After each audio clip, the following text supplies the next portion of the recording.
Today it is Saturday, which means it is Park Run Day, and I'm going to be telling you everything you need to know about Rogiet Park Run whilst trying to achieve my best time. Rogiet Park Run is located to the south side of Wales, in between Newport and Chepstow, and is very close to the Prince of Wales's Bridge. It is a 3-lap course, all on compacted hard track, so therefore you can use road shoes. However, I'd still recommend trail shoes if you have them. The park run is all around the Rogiet Countryside Park, and in terms of how hilly it is pretty flat. There is one small incline halfway around, and then obviously you have to do that 3 times, but apart from that, it isn't bad at all. It is also good to note that the course is buggy/pram friendly. However, unfortunately, dogs are prohibited from this park run, and there are no toilets near to the start, so do make sure you go before you get to park run. In terms of how pretty the park run is, I have definitely done better looking ones than this. It's basically around the country park, lots of trees and forestry area. However, the motorway is literally running just alongside, and you can hear it for the whole run. The weather also wasn't great on the day, as it was raining, so that always puts a little bit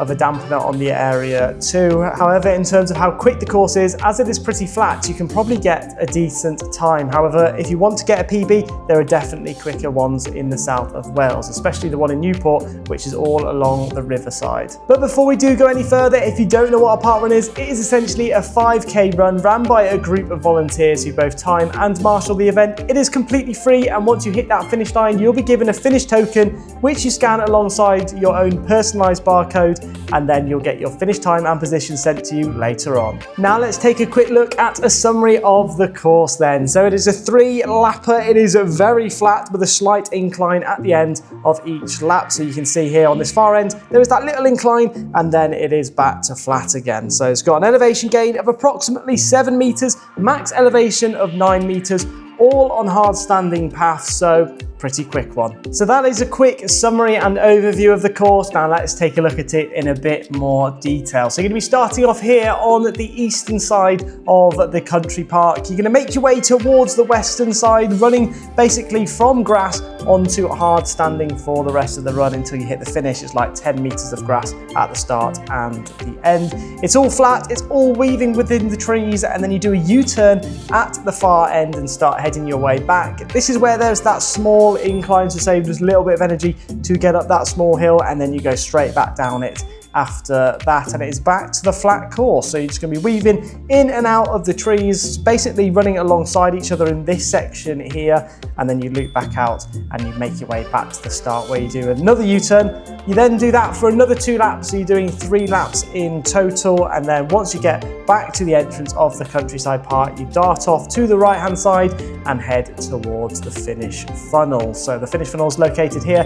It's a really simple one to follow. There's not really that many paths, so you can't really go wrong, and there are marshals in any places where you can go wrong, so nice and easy one to follow. So that is the course, and now it is time to take a look at some incredible stats which have been set by people who have ran Rogiet Park Run. Starting off with the fastest male, who was actually Sam Griffiths, who's got a few other PBs with a time of 16 minutes and 3 seconds, so unbelievably fast. The fastest female is Pippa Wolven with a time of 18 minutes and 7 seconds, so again, a very fast time. The average number of runners is around 98, so it's not too busy a park run, which is good news, and the average time is 30 minutes and 20 seconds. So that's a fairly slow one, especially for how flat it is, but I have to say, I think it is a pretty quick one. So those were some of the incredible stats which have been set by people in the past, but now it's time to take a look at some of my stats for park runs. Starting off with the number of park runs. So I've now ran 66 park runs. This is going to be park run number 67.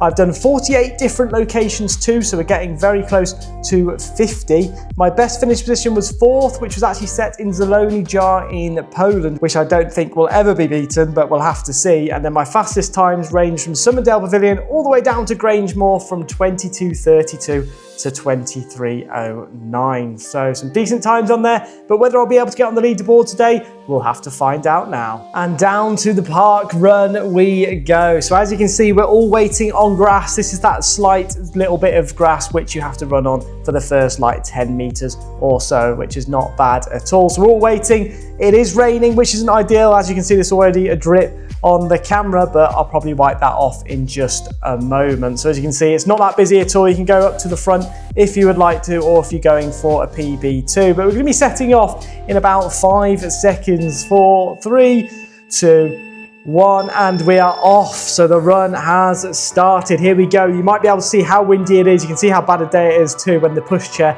has got its own raincoat on too. But you're straight onto the hard standing paths, which I was talking about earlier, so it is fine to run in road shoes. It's not a very wide path, so it does bottleneck a little bit there at the start, but we've had a really quick start, to be fair, running currently at a pace of around 4:40, which isn't bad at all. We need to slow that off though, because I don't know whether I'm going to be able to keep up at that pace, but the rain is pouring right now. It is quite a nice one, trees either side, right, nice and easy, flat start too. So yeah, let's get into it and see how we get on.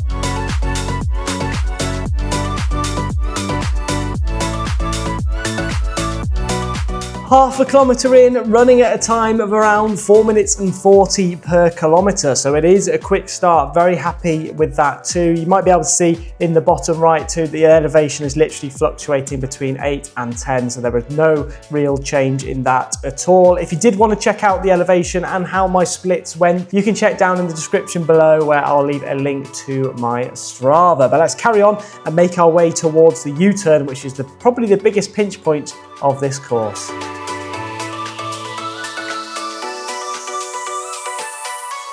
As you can see in the distance now, we are heading towards the U-turn, which is here. So it's quite a wide U-turn. Some of them can be quite a quick U-turn, can't they? Whereas that one, you can sort of run around the edge so you can pick up a bit of momentum. And as you can see in front of us, this is the only slight incline of the course. So you might notice in the bottom right in a second, the elevation jump up to about 11, 12, maybe even 13. So up we go to the top of that hill, nice quick push, and now it is back to a flat. The elevation didn't really show that, but there is a hill there, so hopefully it'll catch on to it in just a moment. To your right hand side right now, there is the motorway, so you can hear the cars flying past just there. As you can see, it was not a nice day at all with the weather. Lots of brambles on either side too, so do be careful of those, but you've got plenty of space to run because it isn't too busy a course, which is what I did really like about it. But if you're enjoying this review so far, do make sure to smash that like button and subscribe too if you're new. It goes a long way to supporting the channel, and we get park runs out each week. So if you're a park run lover like I am, then this channel is the one for you.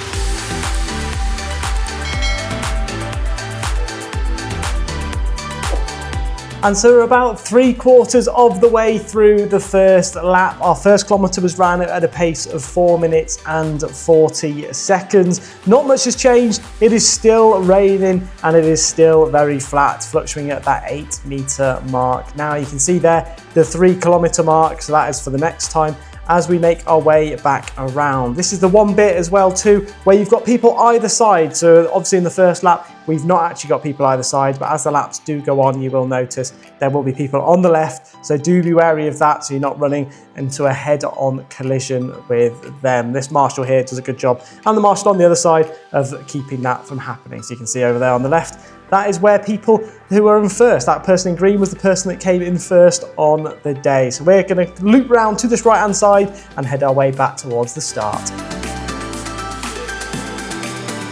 And we are almost there, back at the start of the run. So on the right hand side is the car park. So if you do get there by car, that is where you park. You can see them all parked there. There's the second U-turn. There's the start on the right hand side with the Rogiet sign. So that U-turn is probably the only other pinch point, and then the lap is going to be pretty much the same. So now we're going to just see how we do in terms of pace. So far it is going pretty well. We are going to be pretty close to the times on the leaderboard, maybe even make it onto there too. We obviously just gave the camera a quick wipe knowing that it was raining. I kept thinking, oh, I've got to wipe the camera again, otherwise all the footage is just going to be water, which is not what we want to see. But decent start, 1 lap in, running at a pace of around 4:40, so can't really complain.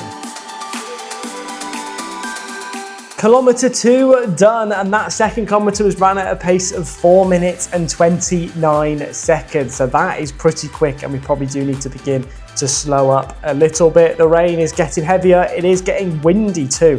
So I remember halfway through, the wind started picking up. It was horrible. I believe there might have been a storm that weekend, so some of them were actually cancelled, but this one was still on. But as it's so close to the 7, therefore the wind was really bad because there was nothing blocking it. There's obviously the trees on the side, the motorway on the other side, so it's basically flat, and the wind was just smashing us in the face. I think running up here, it was a lot worse than running back. Then it was behind you, so that was quite nice. But we're heading back towards the U-turn as we make our way towards the halfway point.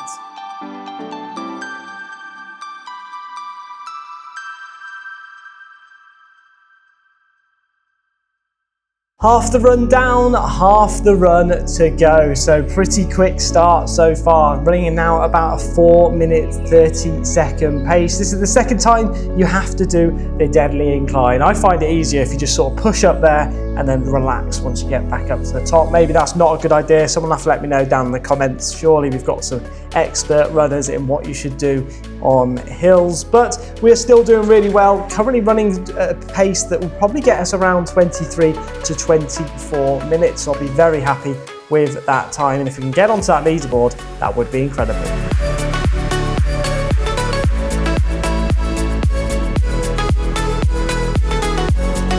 Kilometre number 3 complete, running at a time of around 4 minutes and 38 seconds. We've definitely slowed up since kilometre number 2. This little lady or lass in front of us is absolutely smashing it too. They're just ahead of us, keeping a good pace. So I should just check behind there to see whether anyone was behind them. So obviously we're trying to catch up right now. We've still got a whole nother lap though to go, so don't go too quickly at this point because you are not going to be finishing once you hit the end. Here's the actual 3-kilometre point, so my Strava is always a little bit off, but keeping up this pace is pretty good. The people coming towards the finish now will be passing us on the left-hand side. They'll be on their last lap. They might be on their first one here though. So overall, pretty good. This is why I'd wear trail shoes though, these areas here, which can be a little bit slippy due to fallen leaves. However, obviously in the summer months and the spring months, it'll probably be okay.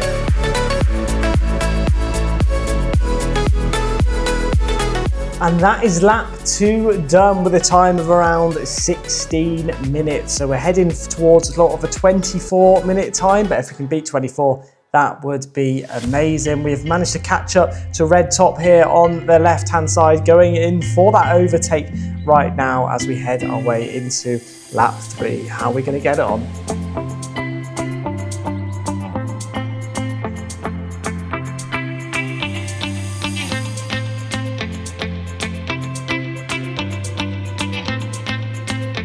Four kilometres down, 1 kilometre to go. So we ran that one with a time of 4 minutes and 42 seconds. So we are slowing each kilometre at the moment, but if we can push at the end, we are going to get a pretty good time. The rain is still not holding up, or the wind, so we are getting soaked and blown back. But we've only got just over a half of the course to go, so hopefully we should be able to get a quick time. And that is the final time which we will have to do that U-turn, and the final time which we are going to have to run up this little hill too. So that is good news. That once you've done this little hill, you have done the hardest bit of the course, and you've only got the easy bit left to go. So you can maybe start picking up the pace from this point on, because I believe, I might be wrong here, but I think it is from here all a slight downhill, like a very, very slight downhill to the finish line, which is back at the start. So we'll have to see how we get on and whether we can pick up the pace over this last final kilometre.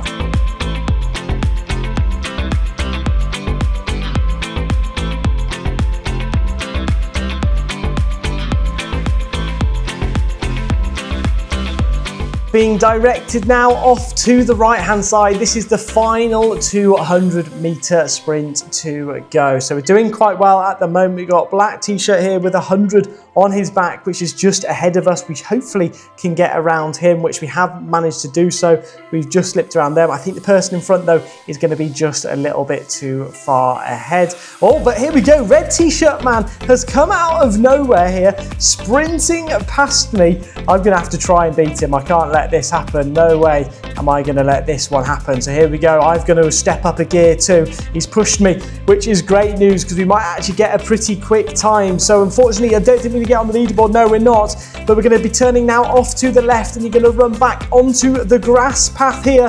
What time are we going to get though? It's going to be a close one between 23:30. 23 minutes and 27 seconds with a position there of 19th, so not bad at all. So you scan your barcode literally straight after the finish funnel, and there's not too many people, so it isn't too busy either. But I'm quite glad, to be honest, to be able to take off that harness, get in a nice and warm car and get out of the rain again. That is Rogiet Parkrun complete, ticking off the second R of the alphabet here challenge and the Parkrun challenge. So I've only done 2 R's, and both R's in Parkrun and now done 2. So that was quite a good one if you're looking to tick that off too. Weirdly, I would have thought there'd have been a lot more R's in Parkrun, but maybe I just live in an area where there isn't that many. It was also the first time which I'd ever come 19th, and that is also Parkrun number 49, so we're almost halfway there in the Cowl Club Challenge. In terms of how quick the Parkrun is, I thought it is a pretty quick one, and with it not being too busy either, I feel like you can get quite a good time. There is the couple of U-turns, but we'll go through the pinch points in just a moment. Although it was a very bleak, wet and windy day, the volunteers did a really good job of keeping us upbeat and cheering us on as we went around the Parkrun too. So I do want to say a massive thank you to all of the volunteers, because without them, the Parkrun wouldn't be able to go ahead. But finally, it is time to move to those all-important pinch points. We'll start off with pinch point number 1, which was the U-turn. So it's a U-turn on either side of the run, and both of those definitely do slow you down, take a couple of seconds off of you. In terms of how flat the course is, it was very flat, so we're not going to include that slight little incline. However, obviously that does slow you down a bit. However, the weather definitely affected us today, with it pouring with rain and with it being very windy too. I wonder whether it's windy all the time, because it is very close obviously to the mouth of the River Severn. Again, there was that little bottleneck right at the start, but because it wasn't busy at all, I basically didn't really lose any seconds, and I was going over the speed that I usually was going anyway, so that didn't really matter too much. So overall, we'll just stick to those 2 pinch points, and then we'll move straight onto the tips and tricks for this park run, starting off with public transport. So we'll start off with if you want to get there via train. So the closest stop to the park run is the Severn Tunnel stop, and from there it is only a 7-minute walk. So that is a pretty good option. Next up is if you want to get there via public bus. So there's the Severn Tunnel Junction bus stop, which takes bus number 75. I am unsure though, unfortunately,